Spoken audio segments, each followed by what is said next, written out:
शं वरुणः शन्नो भवत्वर्यमा शन्न इन्द्रो बृहस्पतिः शन्नो विष्णुरुक्रमः ॐ शान्ति शान्ति शान्तिः।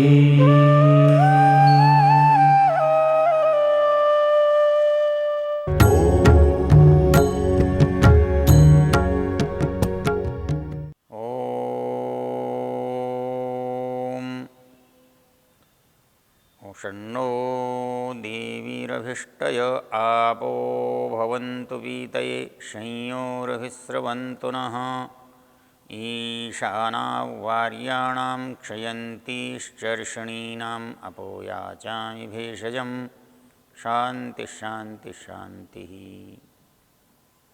इस वेद विज्ञान के प्रसंग में वेद के मंत्रों पर विचार करते हुए दशम मंडल के नवम सूक्त पर हम चर्चा कर रहे हैं और उन मंत्रों में हम देख रहे हैं क्या लिखा, क्या बताया गया है। मंत्रों का ऋषि अम्बरीशः, मंत्रों का देवता आपः और मंत्रों का छंद गायत्री। मंत्र है ईशाना वार्याणाम। अब इस पूरे मंत्र में 3 पद हैं और 3 पदों में 3 बातों की ओर इंगित किया गया है। ईशाना वार्याणाम एक पद है, क्षयंती चर्षणीनाम दूसरी बात है, अपो याचामि भेषजम तीसरी बात है। मोटे रूप में यदि हम देखें तो 3 बातें क्या कही गई हैं। इसमें पहली बात ये कही गई है, वारी कहते हैं जल को संस्कृत में, जैसा आपसे निवेदन किया था कि जल के संस्कृत में 100 नाम हैं, अर्थात जल के 100 गुणों का वर्णन वेद के मंत्रों में, वेद के विज्ञान में मिलता है। तो उन्हीं में से एक नाम है वारी, जिसका अर्थ जल है। तो मंत्र क्या कह रहा है, ईशाना वार्याणाम, जो कुछ जल में हो सकता है वो सबका स्वामी ये जल है। ईश स्वामी को कहते हैं, अधिकारी को कहते हैं। ईशाना वार्याणाम, जो वारी के रहने वाले गुण हैं, जल के अंदर होने वाली जो योग्यताएं हैं वो इस जल में हैं। अर्थात जो जल हम ले रहे हैं वो जल कैसा होना चाहिए। जल तो जल है, आप कैसा भी ले सकते हो, लेकिन ये कहता है कि ऐसा जल होना चाहिए जिसके अंदर जल की योग्यता हो, जल का गुण हो। वो जल का गुण होगा तभी वो जल हमको लाभदायक होगा। आजकल हम देखते हैं कि हमारे संसार की वस्तुओं का प्रदूषण हो गया, तो वायु का प्रदूषण है, जल का भी प्रदूषण है। तो प्रदूषित जल यद्यपि जल है, किंतु हमें उससे रोग होते हैं, भय होता है, शोक होता है। हम उसके अंदर तृप्ति भी नहीं पाते हैं।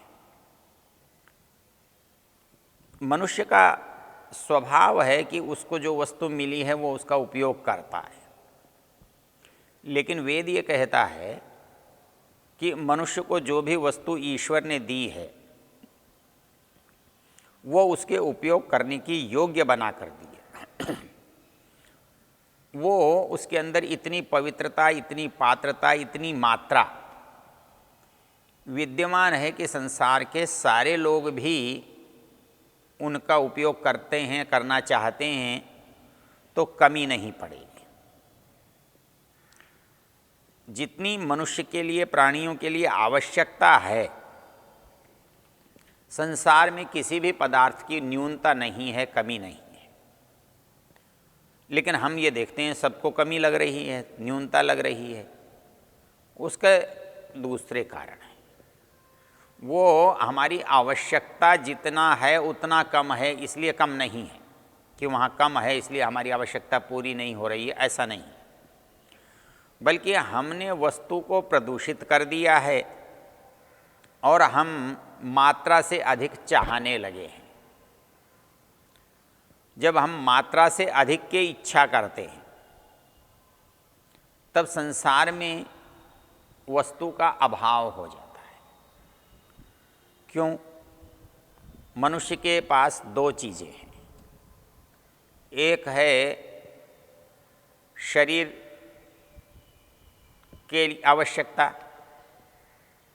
और एक है हमारे विचारों की, बुद्धि की आवश्यकता।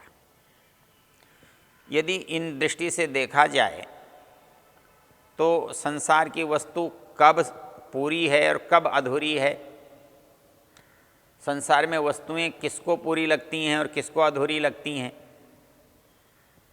संसार में आवश्यकता किसको है? आवश्यकता शरीर को होती है। लेकिन एक विचित्र बात है कि उसकी चाहना, उसकी इच्छा मन में होती है। अब इन दोनों में एक अंतर है। दोनों में अंतर क्या है? आवश्यकता तो सीमित है और इच्छा असीमित है। इसलिए पूरा किसे किया जा सकता है? जिसकी आवश्यकता है उसे पूरा किया जा सकता है। लेकिन जिसकी इच्छा है, इच्छा को पूरा करना संभव नहीं है। इच्छा मन में होती है और आवश्यकता शरीर में पैदा होती है। शरीर में जितना आवश्यक है उतना संसार में उपलब्ध है, किंतु यदि इच्छा के अनुसार हम चाहें तो एक मनुष्य कितना चाह सकता है इसकी कोई हमारे पास कल्पना नहीं है। जितना संसार में नहीं है मनुष्य उतना चाह सकता है, जितना नहीं हो सकता उतना चाह सकता है। तो कौन इसकी इच्छा को पूर्ण कर देगा, कौन इसकी बातों को पूरा कर सकेगा? इसलिए नियम ये है कि जितनी आवश्यकता है उतना पूरा होना चाहिए। और परमेश्वर ने संसार में इतने पदार्थ अवश्य बनाए हैं जो सबकी आवश्यकता को पूर्ण करते हैं, लेकिन सबकी इच्छा पूरी नहीं की जा सकती। आवश्यकता तो बहुत सीमित है। मनुष्य की आवश्यकता शरीर से जुड़ी हुई होती है। शरीर को क्या चाहिए? भोजन के समय, भूख के समय भोजन चाहिए, प्यास के समय पानी चाहिए, गर्मी सर्दी का बचाव चाहिए, और इसको चाहिए ही कुछ नहीं। बाकी तो इसके लिए बोझ है, वो उसके दौड़ में जा रहा है लेकिन उससे उसका कोई लाभ होने वाला नहीं है। उसका लाभ दूसरी चीज़ों से केवल सीमित लाभ है। इसलिए वो लाभ नहीं है, वो लोभ है। आवश्यकता नहीं है, इच्छा है। इसलिए मनुष्य की इच्छा तो कितनी भी हो सकती है। उपनिषद में एक सुंदर प्रसंग आया है। उपनिषदकार एक स्थान पर ब्रह्म के सुख की कल्पना करता है।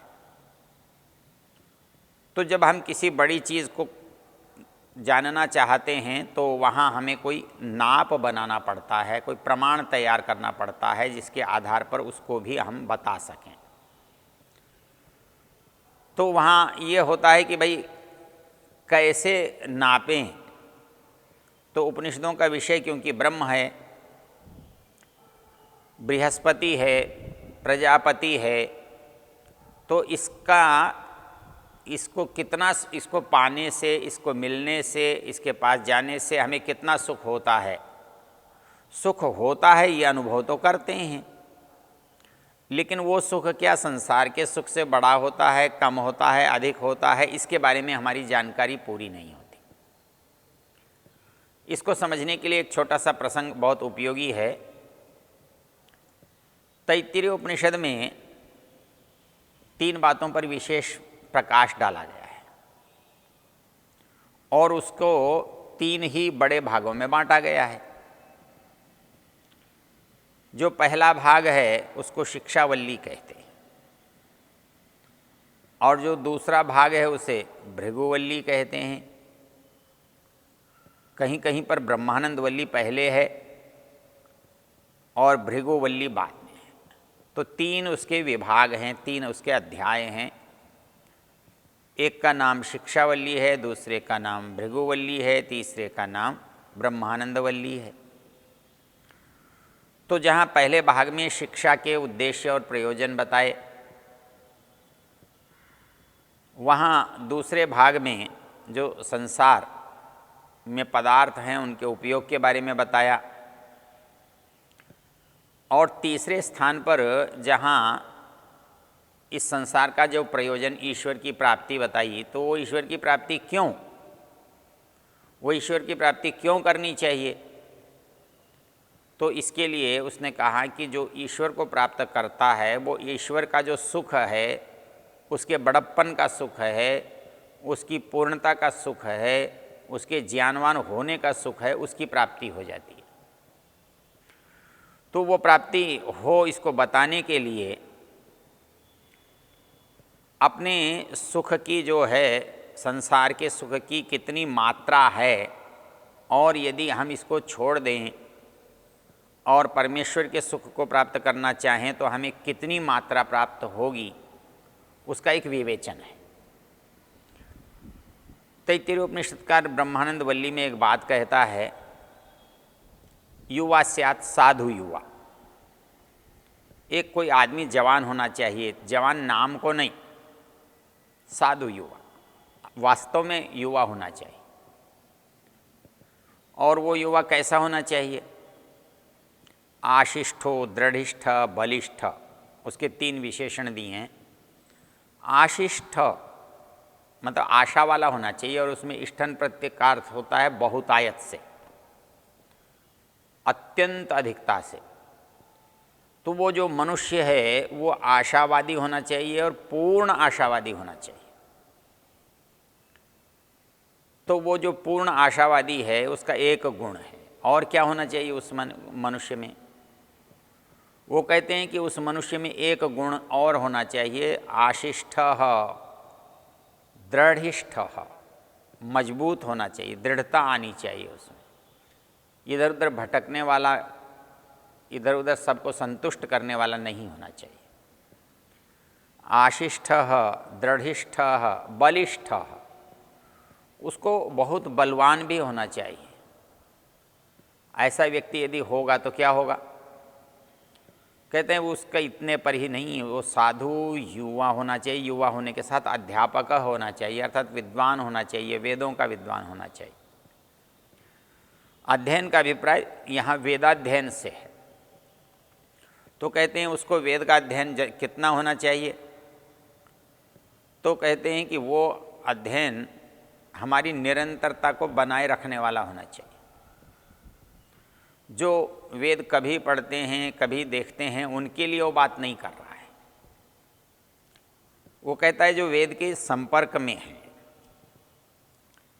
उसके सतत लाभ उठाने के लिए तत्पर हैं,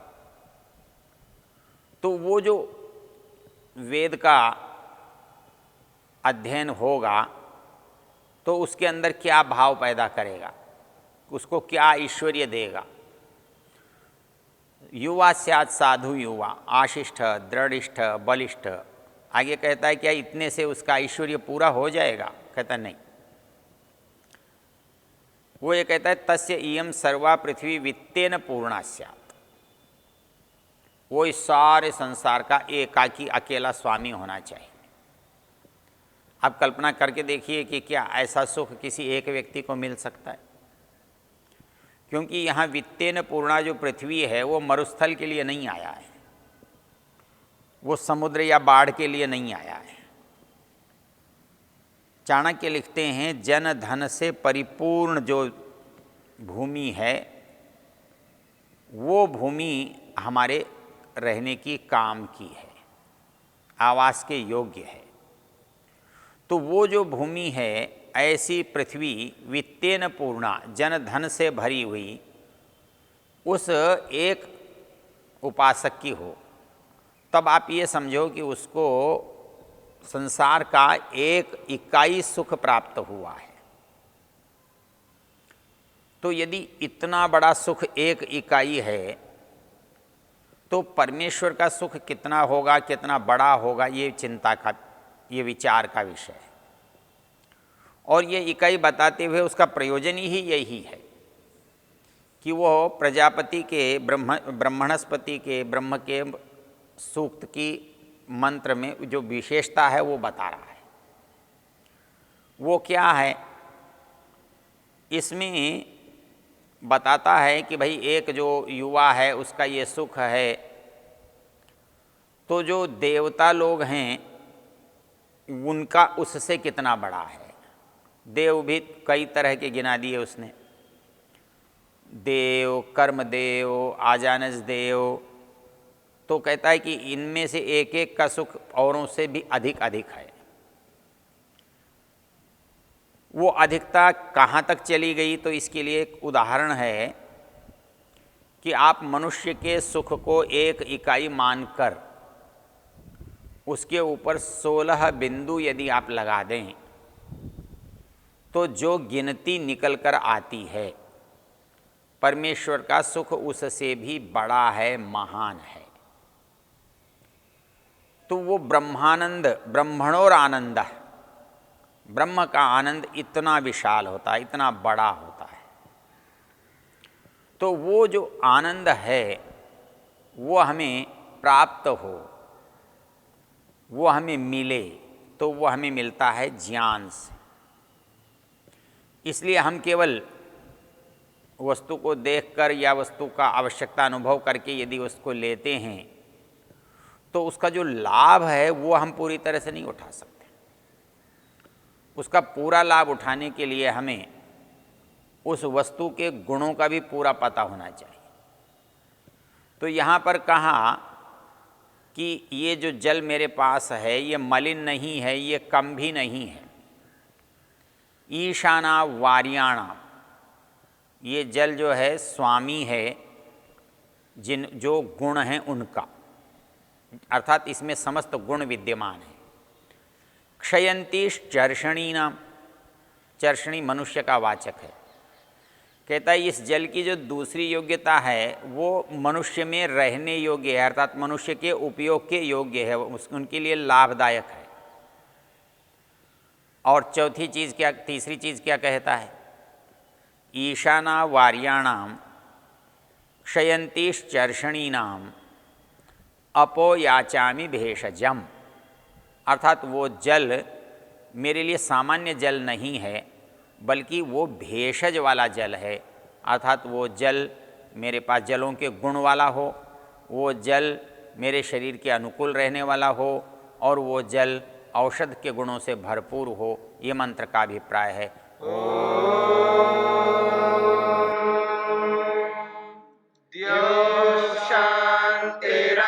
शांतिरंतरिक्षं शांतिर्पृथिवी शांतिरापः शांतिरोषधयः शांतिः वनस्पतयः शांतिर्विश्वे देवा शांतिर्ब्रह्म शांति सर्वं शांति शांतिरेव शांति क्षमा शांतिरेधि। ओम शांति शांति शांति।